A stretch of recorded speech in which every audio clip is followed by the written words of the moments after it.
Obrigado, Hernani. Vou passar uma palavra aqui ao Davi. Bom, primeiro quero agradecer o convite à F, né? Escrevi aqui que normalmente eu agradeceria o convite para vir falar, mas eu vou agradecer em dobro pela oportunidade de ouvir. E de fato a gente fala muito e o espaço para ouvir acaba muitas vezes.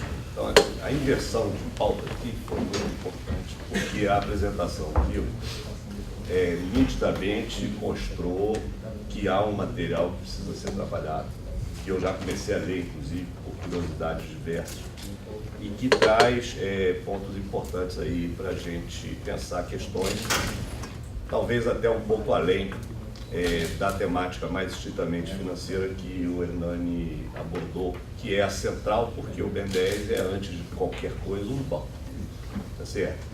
E o mundo financeiro, ele é um mundo um pouco ardiloso para quem não vive nele. Eu, por exemplo, não consigo entender, então depois eu vou fazer algumas perguntas ao Hernani.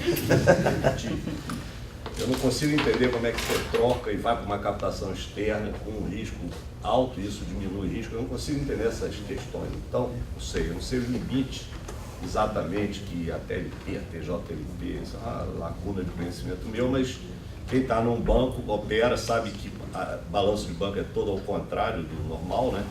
Do comum, e, portanto, navega... O resto é que é o contrário, se desculpa. Como o balanço diz respeito a dinheiro, quem tem o dinheiro é que sabe qual é o lado certo. Claro. Então, quando o ativo vira passivo e o passivo vira ativo, o mundo está um pouco diferente do habitual.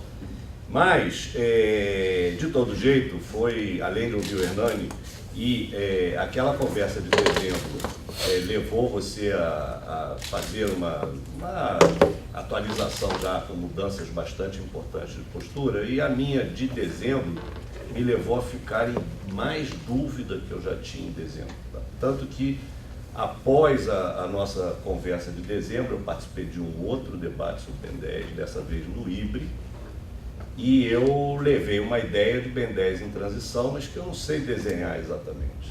Tá? Para onde está indo essa transição? Mas, enfim, eu não posso também, isso é totalmente sincero, né? Não estou pretendendo nada com o que eu vou falar aqui agora, mas eu não posso ver o Paulão sem ver o estudo, sem lembrar, né? Porque eu também nem sabia que isso tinha existido, mas houve um editorial do Estadão absolutamente estranho, para não usar outras palavras mais qualificativas, e eu tive acesso à resposta que o Paulão produziu. Quero cumprimentar o Paulão, fez uma resposta na medida certa, né? Absolutamente objetiva, mas com aquele tom de alguma emoção que uma situação dessa acho que requer. E eu queria, então, quem não tivesse visto isso, que desse uma olhada no que o Estadão escreveu e no que o Paulão escreveu em resposta ao Estadão. Tá? Que não, acho que não foi publicado, né, Paulão? Em lugar nenhum, a menos de internet, não sei. Eu mandei uma versão enxuta, mas acho que não saiu ainda não. Pois é. Mas, então, eu digo isso porque... É o editorial que ele fala da Petrobras e do BNDES, compara o Pedro Parente com Maria Silvia. Não, é um editorial que, na verdade, ataca o corpo funcional do BNDES, as pessoas escolhidas, selecionadas, despreza toda a forma de engajamento de profissionais aqui no BNDES por concursos públicos, diz que os concursos são manipulados ideologicamente, que são filtros ideológicos. É uma loucura. Você é mais ou menos isso. Alcançaram um novo nível de... É uma loucura. O pessoal que entrou na época do PT e tinha que fazer o que o PT mandava. Bom, mas enfim. Estou mencionando isso não conta no meu tempo menor. Estou mencionando isso porque eu já estava pensando em falar e no Paulão presente eu achei que eu devesse falar, mas eu tenho uma razão para falar isso. Que é a seguinte, foi dito aqui e eu vou retomar esse ponto, eu não vou lembrar agora quem disse. Não sei se foi o próprio Wagner na abertura ou alguns dos autores dos capítulos. Foi o Wagner. E que uma ideia que se traduziria no seguinte, e eu vou colocar, dado o contexto do editorial do Estadão, assim, não é porque atacam que a gente tem que parar de fazer crítica. Eu acho importante muita clareza em relação a isso. A crítica não alimenta o ataque não convive com a crítica, tá certo? Tá? A crítica é o que permite avançar, e ela é necessária de ser feita. Então não é possível observar o BNDES e o futuro BNDES sem uma visão crítica da atuação do banco, do papel do banco, do comportamento do banco, etc. Ataque é ataque, e é um outro jogo, é uma outra questão. Claro que ninguém será ingênuo de fazer críticas que alimentem ataques, mas uma coisa não pode interditar a outra, porque, aí eu vou falar um proselitismo, acho que o principal objetivo de quem ataca é interromper o processo crítico de aperfeiçoamento do outro lado. Bela frase. Ah? Então, o cara, eu sei que pessoalmente quando eu sou atacado é porque alguém quer me calar e quer que eu desista. A minha reação diante do ataque é pensar em desistir, eu não sou de briga. Então, entendo que é importante, muito importante, compreender a partir de um processo crítico profundo, que tem que olhar os dados, tem que olhar a realidade, trazer a realidade que está escondida numa troca de ideias, numa manipulação de informações incompletas e mal trabalhadas e assim sucessivamente. Que é um papel que a gente tem que fazer e que, por sorte, em vários locais se sabe fazer e deu para ver que esse grupo de pesquisa tem uma pegada absolutamente preparada para levar isso adiante, né? Tem que ser atualizado, porque eu vi que eu apareço ali como assessor de presidência, como do banco, então eu dei essa entrevista há tanto tempo que eu nem lembro mais como foi. Mas já era um mundo bem complicado e já apontava questões que estão aqui presentes, tá? O que a gente, e aí eu acho que eu vou pegar alguns pontos que eu tinha imaginado falar, né? Mas eu vou talvez seguir um pouco mais como reação ao que foi apresentado em alguns das sínteses dos capítulos que foram trazidos aqui. Eu acho que o Hernani tem uma visão absolutamente poderosa, cativante, que eu vejo que todo mundo segue a linha de raciocínio e conclui. Claro que podem ter pontos a serem aprofundados, etc. Acho que conclui que o BNDES do jeito que está não pode ficar, é mais ou menos isso, né? E alguma coisa terá que acontecer para que o banco se recoloque de alguma forma, essa tal transição que eu não consigo enxergar. Não acho que há um problema reputacional, acho que a solução não é midiática, eu estou desconfiado de mídia, mas eu acho que ela dificilmente poderá ocorrer, pegando esse slide que está aqui, sem uma estratégia que o poder executivo, tá certo, volte a exercer de algum modo. Quer dizer, o banco não existe como banco de desenvolvimento sem uma missão institucional, tá certo? Né? E, na medida que ele se torne um agente passivo de financiamento, tipo um banco de investimento, seja pequenininho, como o Nafim, financiando pequena empresa, ou seja maiorzinho, como alguns outros, mas que, no limite, não tenha esse caráter de propositor, de construção de um caminho de desenvolvimento, então ele estará muito diferente da sua história, da sua formação histórica. Eu entendo assim, a minha síntese, talvez um pouco mais para economistas. O banco, e esse é o ponto que eu acho que a crítica devia ser, o BNDES, ele surgiu como um banco cepalino, um banco de desenvolvimento cepalino. Transformou-se, e não foi pós-crise mundial, mas já antes, transformou-se num banco keynesiano. E ao falar isso, eu queria trazer à tona a chamada função anticíclica do banco, que em algum momento, e eu pude observar esse momento, eu estava aqui nesse momento, foi considerado algo muito positivo. O banco como agente anticíclico, que eu acho que é o que produziu toda essa, digamos, ambiguidade de objetivo. E produziu todas essas armadilhas e essas iscas que o BNDES foi mordendo. Entre elas, a questão do tesouro, que o Hernani está perfeito.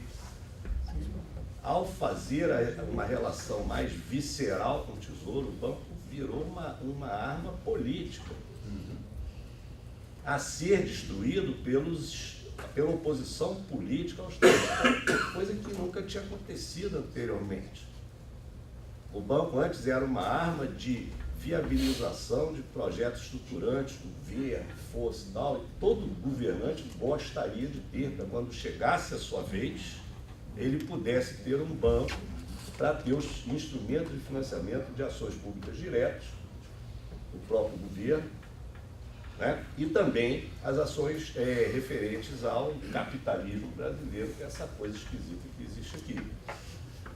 Ao se tornar uma arma política, ele passa a ser um instrumento de reprodução do status quo. E, portanto, ele precisa ser quebrado por quem queira atingir o poder. Esse que é o problema. E a luta política nesse plano, ela vai ganhando as instâncias retóricas. Ela vai se distanciando da realidade, da essencialidade, da objetividade dos processos e tal. E vira esse quebra-pau, para o qual o BNDES era, aí é um depoimento pessoal, que eu vi isso daqui de dentro, o BNDES era absolutamente desaparelhado. Quer dizer, a casa, que é a maior parte, quase todo mundo aqui é da casa, a casa não era preparada para fazer a sua autodefesa perante a sociedade brasileira, porque o BNDES sempre entendeu, e olha, quem fez o capítulo último deve ter percebido isso. A casa sempre entendeu que a longo prazo o BNDES vai ser sempre apoiado. Tá certo? Né? Por quê? Porque todo mundo aqui age corretamente, porque todo mundo aqui tem finalidades estritamente republicanas e toda uma autoavaliação, digamos, objetiva, eu posso até dizer que é verdadeira, mas isso é pouco importante. Quando você quer quebrar a principal ou uma das principais munições de reprodução política que o status quo político tinha construído. Tá certo? Um cara olha assim, pô, tem um cara lá que diz que vai ficar 20 anos no poder, vai ficar 20 anos no poder por causa disso, e porque tem um BNDES desse jeito aí. Então a gente tem que quebrar o discurso, a relação direta com a sociedade, principalmente pelo acesso aos meios sindicais e assim sucessivamente, tem que quebrar esse banco, tem que quebrar isso, tem que quebrar aquilo, e foi o que foi sendo feito. Tá certo? E o BNDES olhou isso sem percepção de que, afinal, o comportamento do banco era muito mais uma torre de marfim do que de alguém que jamais, um impoluto, digamos assim, que jamais será questionado. Estou falando isso em caráter pessoal, como é interessante que pouco antes de vir para cá, eu estava muito procurado, participando de muitos eventos da plataforma do IBASE. E para mim era uma situação semelhante, embora em contexto completamente diferente, mas mantinha uma relação. Eu ia a essas reuniões sempre com o espírito de explicar melhor o BNDES para que eles pudessem entender de que lado o BNDES de fato está. Isso aconteceu na década de 90, eu fui a sucessivas reuniões, numa época que se questionava o BNDES, não pelas privatizações, que também era questionado, mas por uma outra linha de ação. E que, para os sindicatos, vocalizados pelo Diese, significava alguma coisa paradoxal. Assim, o BNDES usa recurso do FAT para modernizar empresas que demitem, e isso não era compreendido pelo aquele conjunto de trabalhadores organizados em sindicatos e tal. Então a gente está usando o nosso dinheiro para o BNDES financiar compra de máquinas de gerações tecnológicas ultramodernas, produzindo aquela demissão industrial cavalar do período 94 pós-real, né?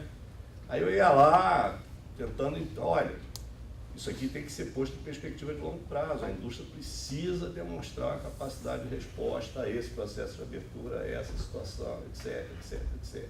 E com o IBASE era um pouco a mesma coisa, porque eles não enxergavam o BNDES com qualquer compromisso de verdade em relação, se alguém chamou de salvaguardas, não enxergavam nas operações do BNDES as salvaguardas desses objetivos sociais, etc, etc, etc. entendeu? Eu vim para cá e vi que realmente não se dava a devida importância a esse tipo de interlocução. Acho que o livro que eu estava lendo lá diz que assim, o Luciano até tentou, mas tinha um passivo que já não foi mais possível. E eu acho que, muito além, ou independentemente dessa transformação midiática, eu acho fundamental que o BNDES se aproxime desses agentes sociais. Seja, eu não sei mais o que sobrou dos sindicatos, não. Se é que não sei, sinceramente eu não sei. Mas sejam os que estejam ligados ao próprio mundo da produção, sejam as ONGs ou os sociais, não numa perspectiva de definir programas e operações e tal, mas buscar se relegitimar como um instrumento de construção do longo prazo no Brasil. Tá certo? Não impede que se faça o trabalho de mídia que for e tal, mas eu acho que isso pode ter muito mais efetividade. Só que ser mais demorado. E se o Hernani está certo em relação a essa janela de oportunidade que ele enxerga, então isso tem que ser feito de uma forma ampla e mais articulada. E mesmo que não seja feito pela direção central do banco, entendeu? Que isso possa ser um movimento mais espontâneo do conjunto organizado, do corpo organizado, dos funcionários do banco. Tá? Então eu abandonei completamente a minha apresentação, mas eu estou querendo um pouco reagir às coisas que eu ouvi. Pra gente é bom a propaganda para quarta-feira que vem. Ah? Tá conversando com base, como eu falei. Mas eu acho que é até o caso de um certo meia-culpa mesmo. Olha, a gente falhou nisso, a gente estava um pouco torre de marfim, porque assim, olha, o BNDES nunca foi questionado na década de 50, na década de 60, passou por tudo, pô, imagina. Foi questionado, passou por tudo. Entendeu? Sempre foi questionado, mas passou por tudo, porque nunca foi questionado, nesses estamentos, nessas essências, da sua vinculação com a promoção do bem-estar comum, coisas assim, como agora não, agora o BNDES virou um gerador de mal-estar patrimonialista, que apoia. Responsável pela crise.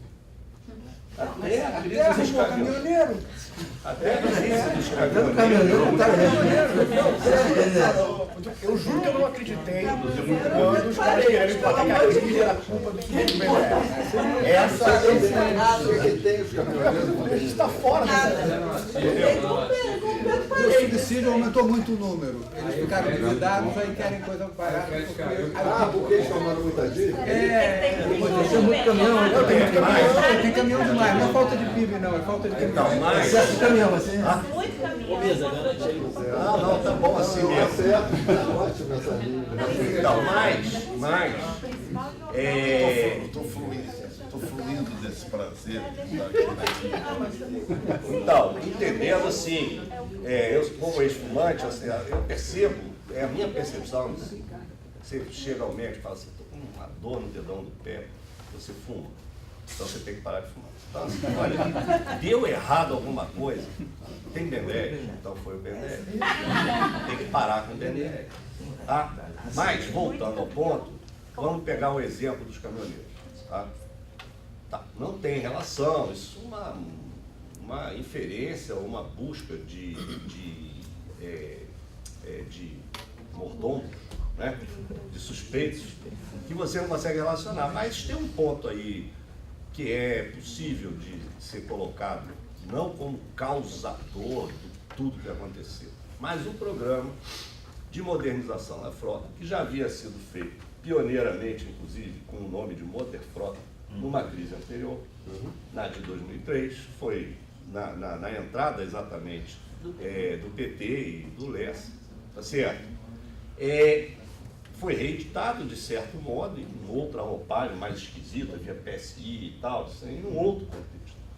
Mas, de fato, ele cuidou de financiar novos caminhões, que trariam mais produtividade, menor custo, menos emissão, até por razões lá das mudanças regulatórias do Euro 5 e tal, mas como um programa de modernização não cuidou dos caminhões que estariam sendo substituídos, que sabia-se, e era desejo de quem operava isso, né, que o programa previsse a eliminação dos caminhões velhos, que tinham que ser destruídos. Se você financia um caminhão novo para modernizar a frota, se você não destruir o caminhão velho, todos nós sabemos que ele continuará rodando, certo? E, obviamente, isso não foi feito porque isso é complexo, exige um tempo e havia muita pressa de rodar, porque o programa ele veio com um contexto muito mais anticíclico do que uma ação propriamente de reestruturação de alguma coisa. Tá? Então, eu tenho já desde antes, não foi quando os anos que eu estive aqui, mas já desde antes, né, uma certa desconfiança da capacidade de conjugar as ações focadas no longo prazo, nos projetos, na estruturação de projetos, na construção de políticas. E aí eu vou falar algo bem caro a mim, na mudança estrutural. Cadê o Javier? Na mudança estrutural, né, que a ação anticíclica não é consistente. Não é que ela seja uma perda de foco, porque na verdade desvirtue, mas existe uma inconsistência, uma impossibilidade de conjugar papéis ancíclicos e papéis estruturantes simultaneamente. O anticíclico tem um timing de resposta que normalmente contraria a construção mais longa que as intervenções deveriam trazer. Então isso aconteceu com a eólica. A eólica, legal, tem que fazer a elétrica. Bom, tem um problema no conteúdo local, tá certo? Deu o abacaxi que deu na eólica, tá certo? Não, tem pressa de fazer, né? Então o conteúdo local começou a ser verificado de formas mais por amostragem, por isso, por números externos e tal, até se perceber que estava havendo algum tipo de falsidade, né, para usar essa palavra, por parte dos clientes que não estavam cumprindo. Então, ok, teve efeitos concretos até nos desembolsos de eólica, mas aí foi-se fazer um outro plano de averiguação de conteúdo local, né? Foi mais ou menos a época que eu estava chegando, esse programa estava acontecendo, né? E aí sim, o programa depois ele deu uma parada por causa disso, mas veio com características um pouco diferentes. Tá certo? Então, o que eu entendo é o seguinte, o BNDES é muito grande, ele precisa mais do que tamanho. Eu entendo, como economista industrial, que não entende nada de finanças, mas por instinto de economia industrial, o BNDES precisa preservar uma área de atuação financeira ampla. Ele precisa conjugar os múltiplos instrumentos de ação. Ele não pode perder escopo. É mais grave perder escopo do que perder tamanho nesse momento. Tá? Pensar assim, não, então a renda variável vai embora,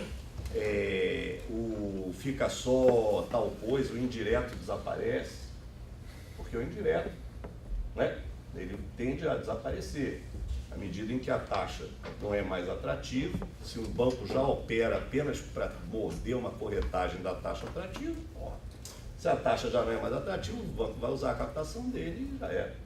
Então vai usar o cadastro, vai ter vantagem de cadastro para poder saber quem financiar. O BNDES nem tem esse cadastro. Quem tem são os bancos que operam na ponta. Mas essa acumulação histórica, ao longo de tanto tempo, desde a década de 50 até aqui, a acumulação histórica de instrumentos de ação dá um escopo ao banco que é muito importante. Isso aí é muito importante. Que alguém até mencionou, o enraizamento no sistema produtivo brasileiro. São questões absolutamente de financial commons que o BNDES tem, que isso tem que ser preservado, porque aí sim, se isso não for preservado, o banco vai perder um pouco o seu espaço. Mas a questão é que o BNDES é grande, é uma cesta complexa de instrumentos de atuação, certo? Mas é sensível a mudanças, tanto da macroeconomia e da conjuntura, seja de preços relativos, como no momento da taxa de juros, mas principalmente do pêndulo político, que anda, e a gente está vendo que ele anda. Não andou somente até o fim da história, do século XX, a história continua e o pêndulo continua andando. Tá certo? E depois, né, do ponto de vista mais industrial, estrutural, também surgem questões novas. Então, como eu disse, o BNDES, criado como um instrumento cepalino, tornou-se um instrumento keynesiano por uma circunstância, até por um horizonte de tempo menor, não comparável do ponto de vista histórico. Mas o BNDES precisa tornar-se algo diferente. Está ensaiado, mas apenas ensaiado, que é tornar-se um banco schumpeteriano. Quer dizer... É um empresário. É um empresário. Vai ser difícil. Esse foco na inovação, ele já foi identificado e trabalhado até um determinado nível. Mas, de verdade, é não mais algo, digamos, superar a fase anticíclica, retirar isso e retomar aqueles esteios da época cepalina. Por que eu falo isso? Porque o Banco Cepalino não pode existir, ou não teria podido existir, sem planejamento. E não existe mais planejamento. Não é que não exista mais planejamento no Brasil. No Brasil não existe porque nós somos incapazes de nos organizarmos politicamente para manter um certo planejamento. Mas aquele planejamento que o Banco Cepalino se apoia, né, o planejamento a longo prazo, ele não existe mais em função de um quadro de incertezas diversas que comandam as atividades produtivas, as atividades inovativas, as atividades associativas. Né? Uma flexibilização, uma mudança radical naquilo que gera a dinâmica de concorrência. Tá certo? É tudo muito diferente hoje, que não permite mais as condições de um planejamento estável, de longo prazo, que possa apoiar a construção da atuação do banco. Tá certo? E isto significa uma revisão muito importante dessa relação entre o BNDES e o Estado. Não exatamente entre o empresariado, que a gente nem sabe que existe mais. Tá? Esse passo aqui é para... Sim, terminou. Então, o que acontece? Eu mencionei a questão da mudança estrutural, com que, aliás, o capítulo 1 abriu, e que é tão cara para mim, eu sou um estudioso disso, na verdade, né? Acho que temos que ter claro, no caso brasileiro, né, a nossa trajetória estrutural, ela está posta desde a década de 80, numa trajetória de, curiosamente, quem criou essa nomenclatura foi o Luciano Coutinho, a trajetória de especialização regressiva. E nós vivemos a década de 90, foi uma década de abertura, de apoio explícito às indústrias exportadoras de commodities, etc, etc. Uma época que o banco só financiava papel e celulose, 93, 94, você pegou isso, você assinou muita coisa de papel e celulose. Depois a gente Sem medo. Sem medo. Não, como tudo que você assinou foi sem medo, sempre convencido. Senão não assinava. Depois a década do 00, foi uma década de crescimento, mal ou bem, mas com especialização regressiva. E agora a década do 10, que é uma década de crise, mas com especialização regressiva. Então, vamos ver aqui o seguinte, existe uma tendência secular à especialização regressiva no Brasil. Tá certo? O banco não conseguiu interromper isso. Imagino que tenha tentado, porque foi presidido por tanto tempo por alguém que chegou a formular esse conceito. Porque não depende só do banco.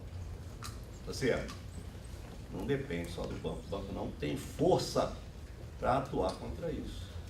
Por isso ele tem que ter, de fato, essa relação com uma estratégia de governo. Se não houver mais governo no Brasil, não vai haver BNDES. Se a gente tiver num contexto dessa natureza. Tá bom, Rainer, eu acho que eu fico por aqui.